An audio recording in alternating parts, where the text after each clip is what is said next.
Bombas makes the most comfortable socks, underwear, and T-shirts. Warning, Bombas are so absurdly comfortable you may throw out all your other clothes. Sorry, do we legally have to say that? No, this is just how I talk, and I really love my Bombas. They do feel that good. And they do good, too. One item purchased equals one item donated. To feel good and do good, go to bombas.com/Wondery and use code WONDERY for 20% off your first purchase. That's BOMBAS.com/Wondery and use code WONDERY at checkout. Thank you for turning to 10, your news leader.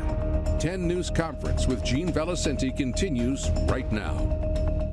Welcome back. I'm Brian Crandall in for Gene. Our guest today, Chairman of the I-195 Redevelopment District Commission, Marc Crisafulli. The commission just made news this week, picking a developer for a parcel of land along the Providence waterfront. Marc, thanks for joining us today. So that was the middle of the week this week.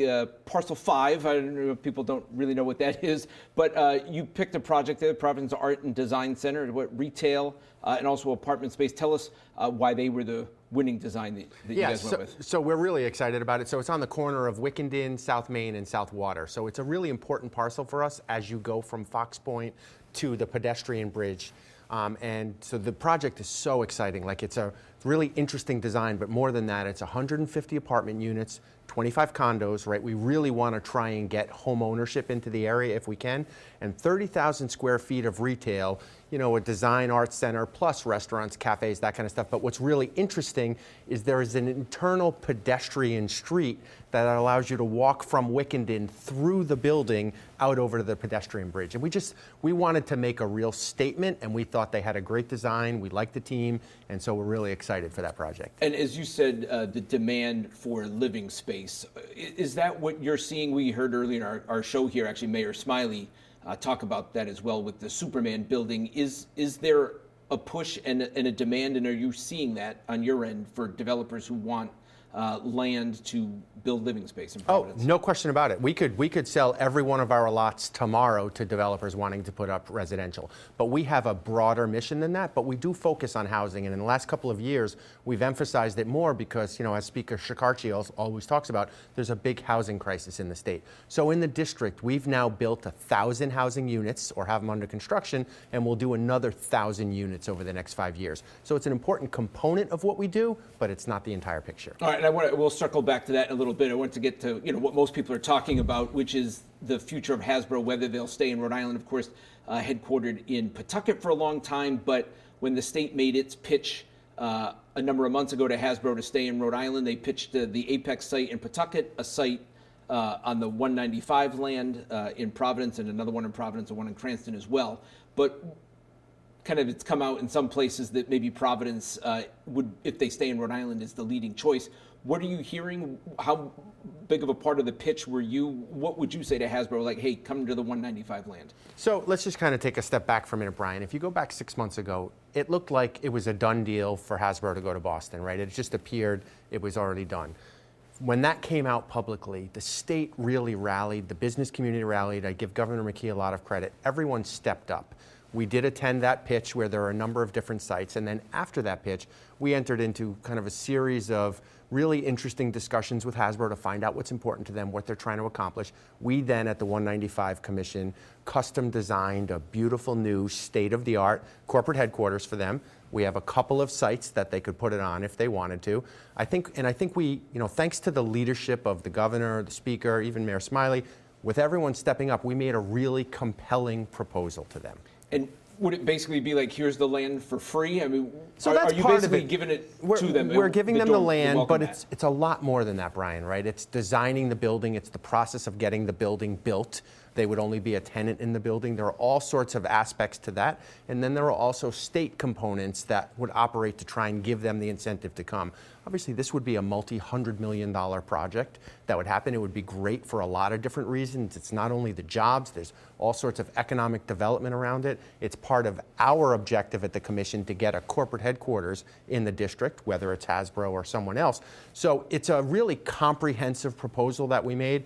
We made it with an eye to trying to make sure that it is a much better deal for Hasbro than it would be for them to go to Boston. But ultimately, it's their decision. What kind of feedback, if any, have you gotten? So, we had a number of interactions with Hasbro leading up to our final proposal.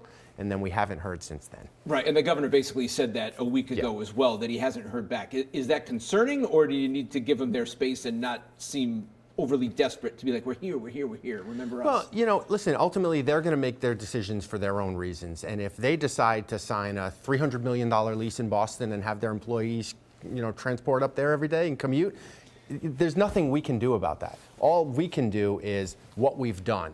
We've put together a really compelling proposal. If they have feedback on that and there are things they would like to adjust or change, we're here, we're always ready to call, but there's only so much we can do. We can't badger them. I mean, ultimately, they're a professional organization. They're going to figure out what they want to do.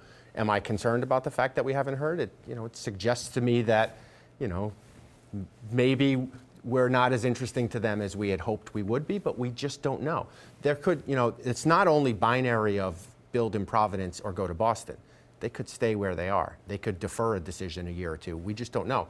We could leave here now and in 5 minutes find out they've signed a deal in Boston. We just don't know what's going to happen.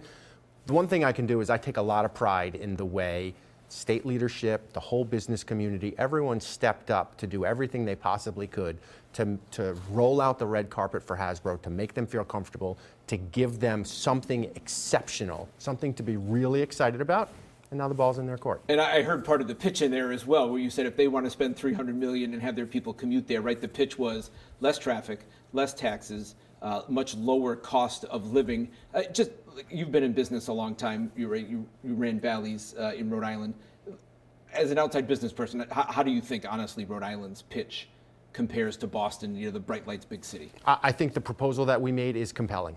And if I were a business, I would look at it exactly that way. And when I was in these shoes back in 2003 for GTEC, we had the same kind of dynamic, the same consideration, and we decided to come to Providence. And I really learned something very important from that. I was on the management team at GTEC. We just assumed our employees would be happy wherever we went, right? And if we went to Massachusetts, they would be fine. When we decided to stay in Providence, it was a celebration among our people. It was like we had won the Super Bowl. And I don't think as upper management in the company, you can really appreciate what it means to your people. I think the people in Hasbro, and this is what we've heard at the commission, a lot of the Hasbro employees really want to stay in Rhode Island, and they were thrilled at the notion of us being able to give not only a good option, an outstanding option for a new corporate headquarters right in Providence. We're the pitch right there. Let's see if it wins over their CEO. They're expected to make a decision potentially by the end of the month. All right, circling back on what's happening with the parcels on the 195 land. And just to take a step back for people who don't know, right, the old 195 was knocked down about 15 years ago. This commission was set up to basically sell off the pieces and bring development into the city. How is your assessment of how it's going? I think by my count, there's still probably 7 open parcels. Some people may think listen, it's been more than a decade and we still have a lot of open space there. What's your assessment? I mean, you've come into this a couple of years ago. What's your assessment of the progress and how fast this is going? Is people from the outside, and there's the map we're showing there. I think the yellowish orange ones are the open parcels. Correct. Yeah. So what is your assessment? Is this meeting your expectations, and do you think it's meeting the expectations of the people of Rhode Island of getting this land to be put into good use? So whenever you look at creating a district like this, if you looked around the country, it takes 20 to 25 years, right? So we're a little more than halfway through.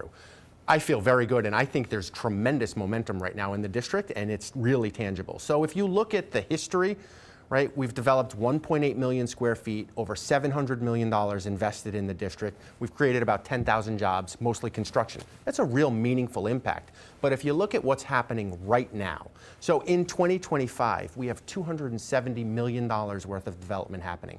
Now, those projects take more than a year, so you kind of have to look at what's in 24 and 26. But $270 million investment in Rhode Island is $270 million. We've got 150 Richmond, which is the lab space, 210,000 square feet that's going to open, State Health Lab, right? We've got a 127 unit building with a daycare center across from Trader Joe's. We'll go in the ground on a 170 unit building right next to the restaurant. I cannot remember the name now. It's right on the east side of the river by the pedestrian bridge. We've got a 200 unit parcel by 200 Dyer on the west side of the river that we're going to make a lot of progress on, right? So and we're going to open our pavilion. There's a lot happening right now, and we're really excited about that. And you mentioned before, there is the demand for housing. Yes. But there is a corporate focus, right? You want job development. But at some point, do you maybe pivot more? You did with this project you just picked this week to be like, hey, this is mostly apartment space. There's retail as well. But do you pivot at some point? Yeah, so listen, we take a lot of pride in the fact that we have a long-range plan and we try and execute against that vision. That vision has a lot of housing, but also corporate interests. But we're a quasi-public, so we can be nimble and entrepreneurial, and we try and respond to the needs of the state as they happen. So, for example, Department of Health needed a lab, we put up a lab building. RIPTA needed a site, we gave them options on land. They didn't take it, but at least we were there, we stepped up. The Rhode Island Life Sciences Hub wanted to build an incubator. We partner with them and we help to try and fund that. Hasbro obviously is another example. But there's a housing crisis, so we want to try and do what we can to help on that as well. And just to be clear, very quickly, right, the object isn't to bring in money to sell the land, right? I think there hasn't been a lot of money selling the land. It's to give people an incentive to grow jobs, correct? So, but it's a mixture, right? So that's one of the things we balance. So for the State Health Lab, we give the land for $1.